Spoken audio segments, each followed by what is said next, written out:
Hello friends, जय माता दी, राधे राधे। कैसे हैं आप सभी? आई होप आप सब बहुत अच्छे होंगे। तो मैं भी बहुत अच्छी हूँ आप सबकी दुआ से।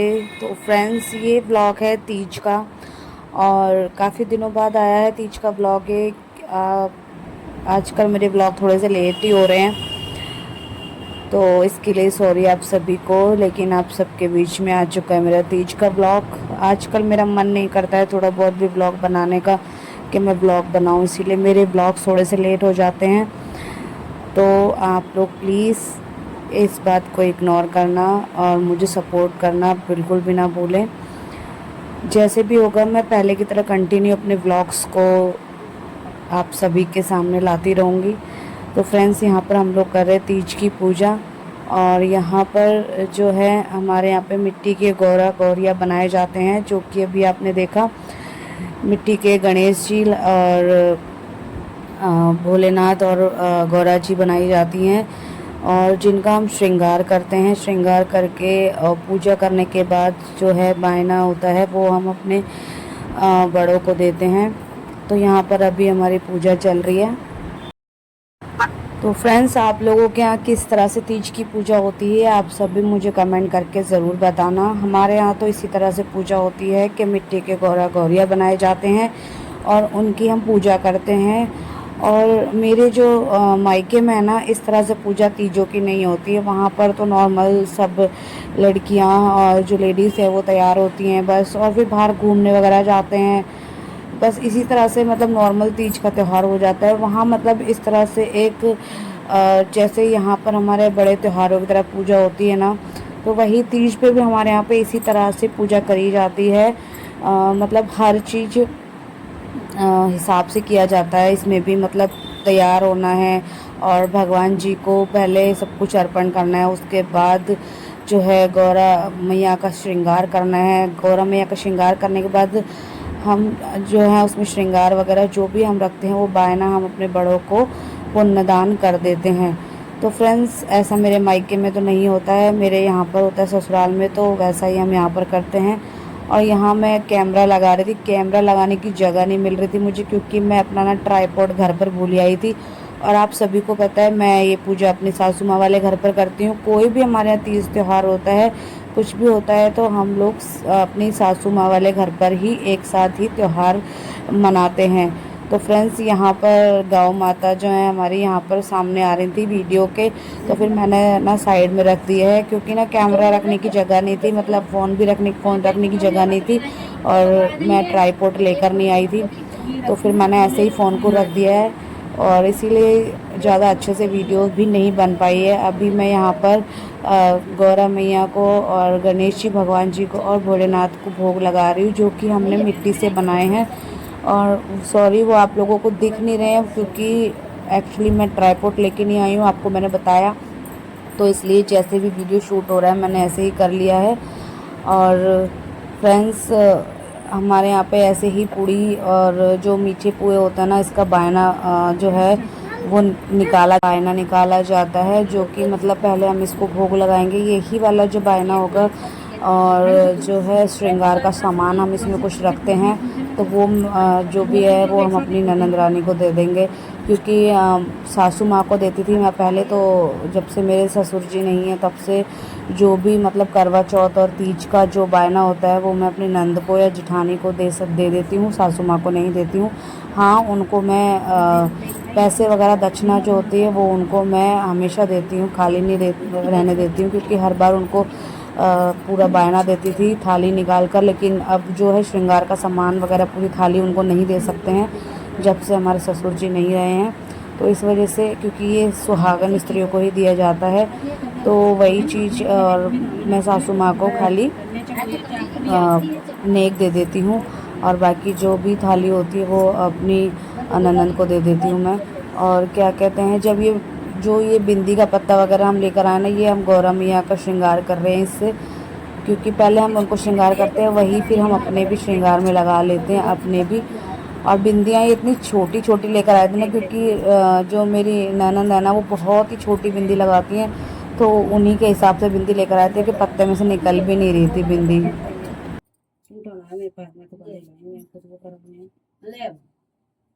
चलाया जाता है। तो मध्य हम देते हैं ये वैक्सीन को डाल दिया चलाएंगे ना ला पहुंचो तुम्हारे लगेगा ना तो उनका डालना तो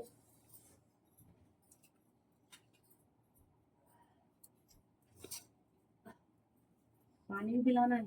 हाँ छिड़क दो मैंने ना छिड़का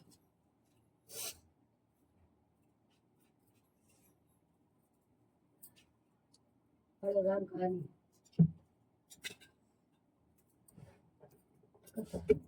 कथा कहाँ है पता नहीं आरती है जय गणेश जय गणेश जय गणेश जय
तो मैं ना यहाँ पर नेल पेंट जो होती है ना सब श्रृंगार मैंने गौरा मैया को लगा दिया था। नेल पेंट लगाना मैं भूल गई थी तो भाभी ने बोला कि नेल पेंट लगा दो गौरा मैया को और उनका श्रृंगार पूरा हो जाएगा। क्योंकि जितना भी हम श्रृंगार लेकर आते हैं ना जो हम पूजा पर निकालते हैं तो जो भी हम श्रृंगार पूरा लेकर आते हैं सारा श्रृंगार पहले गौरी मैया को किया जाता है। उसके बाद ही हम उसे दान भी कर सकते हैं और खुद यूज़ भी कर सकते हैं। तो वही और मैं नेल पेंट को भूल गई थी, सब चीज़ मैंने लगा दी थी तो भाभी ने याद दिलाया। और वही चीज़ होता है ना पूजा पाठ में कोई ना कोई चीज़ इधर उधर ध्यान चला ही जाता है, निकल जाता है दिमाग से। तो जो चीज़ मुझे नहीं पता होती भाभी बता देती है ऐसे करना है ऐसे नहीं करना है।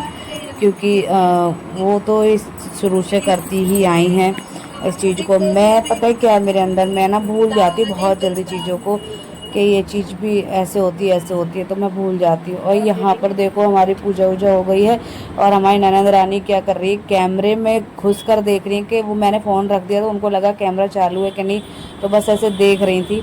अभी हम अंदर गए हैं मम्मी के पैर छूने और भैया बैठे हैं बड़े वाले उनके पैर छूने आशीर्वाद लेने के लिए। बड़ों का आशीर्वाद लेना बहुत ज़रूरी होता है। तो तीज त्योहारों पे भी वैसे भी हमें लेते रहना चाहिए क्योंकि आशीर्वाद बहुत बहुत अच्छी चीज़ होती है कि जब हमें बड़ों का आशीर्वाद मिलता रहे तो ये बहुत भाग्यशाली होते हैं हम लोग कि हमें बड़ों का आशीर्वाद मिल रहा है। तो मैंने यहाँ पर सबके पैर छुए हैं और ये मेरी बीच वाली जेठानी जी है। आप सब लोग मेरे पहले ब्लॉग में भी देख चुके हो और मेरी बड़ी वाली जेठानी जी को भी आप देख ही चुके हो पहले कि मेरी बड़ी वाली जेठानी जी हाँ वो अपना अलग ही करती हैं, वो मम्मी की तरफ आके नहीं करती हैं, वो अपने घर में ही करती हैं। लेकिन हाँ वहाँ पर जो भी पूजा की थाली वगैरह होती है वो मम्मी के लिए या भाभी दीदी के लिए यहाँ पर भिजवा देती हैं वो। तो अब पूजा करने के लिए वो नहीं आती हैं यहाँ पर, पूजा वो अपने घर पर ही करती हैं क्योंकि वो शुरू से मतलब अलग ही करती हैं तो वो अलग ही करती हैं। बाकी हम लोग सब मिलके ही करते हैं यहाँ पर। और जो मतलब पूजा पे वगैरह का सामान होता है वो भाभी मम्मी के लिए यहाँ पर भिजवा देती हैं पूजा करने के बाद।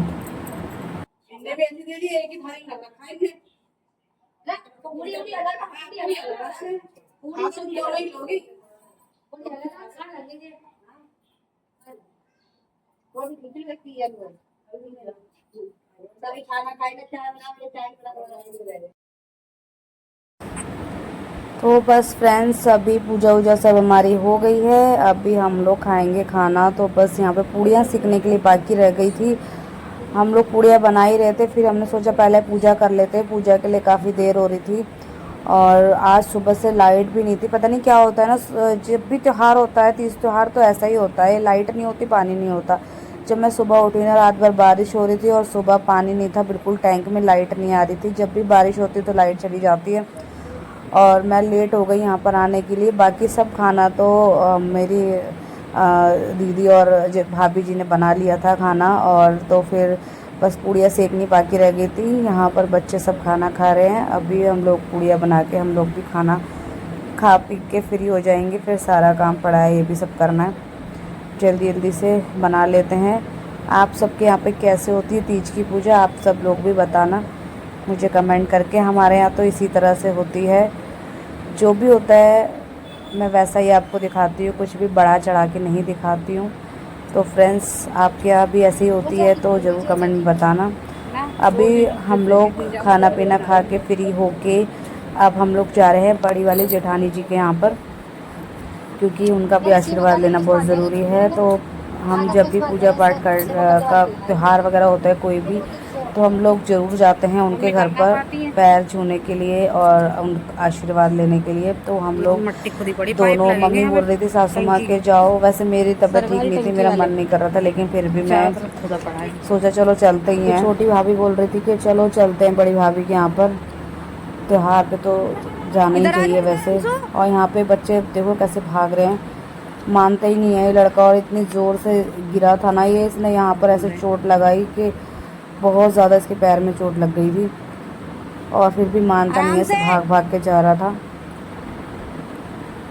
बस फ्रेंड्स, इस व्लॉग को मैं यहीं पे कर देती हूँ एंड मिलती हूँ आपसे नेक्स्ट व्लॉग में। वैसे हमने यहाँ पर एक दो क्लिप फ़ोटो भी खींची थी, जो कि आपको दिख रही होंगी। यहाँ पर हम लोगों ने फ़ोटो क्लिप की थी अपनी, हम तीनों ने पूजा करने के बाद। और फिर मैंने एक दो रील्स बनाई थी, जो कि आप मेरी शॉर्ट वीडियो में देखी होगी आपने।